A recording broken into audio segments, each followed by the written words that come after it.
Good afternoon. We begin with the flood emergency engulfing New South Wales and northern Victoria. 3,500 people have now been ordered to evacuate across New South Wales. Many of those are being threatened by water gushing from the overflowing WARRAGAMBA Dam.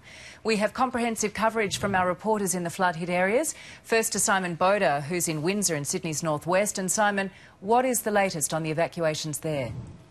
Well, Georgie, I can tell you that the SES this morning warned 2,000 residents of Sydney's northwestern suburbs to be prepared to evacuate. They have evacuated them to various evacuation centres here in Windsor and in North Richmond, although I understand that most of the people have been staying with family and friends. Now, this all comes after WARRAGAMBA Dam overflowed at 7 p.m. last night. It was expected to hit about that time. It did, and it came down with tremendous force. Now, the Hawkesbury Nepean system has now been flooded and continues to rise. Roads in this particular area have been closed. The Yarramundi Bridge was the first to be closed very early this morning, followed by the North Richmond Bridge. And as you can see behind me, the Windsor Bridge is now closed. In fact, it's become a bit of a tourist attraction for a lot of the locals who've been waiting for the water to flow over the top of the bridge.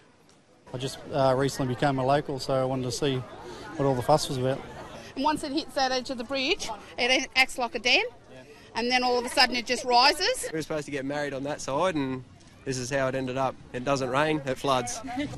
Now, Georgie, the Hawkesbury Nepean river system is expected to peak at between 10 and 11 metres. That will happen, they expect, sometime tonight or in the next 48 hours. They're just waiting for all the water to come through from WARRAGAMBA Dam. It's also been topped up by the rain that's now beginning to fall again. There's another 200 millimetres expected over the next 48 hours. Anxious time. Simon, thank you very much for the update.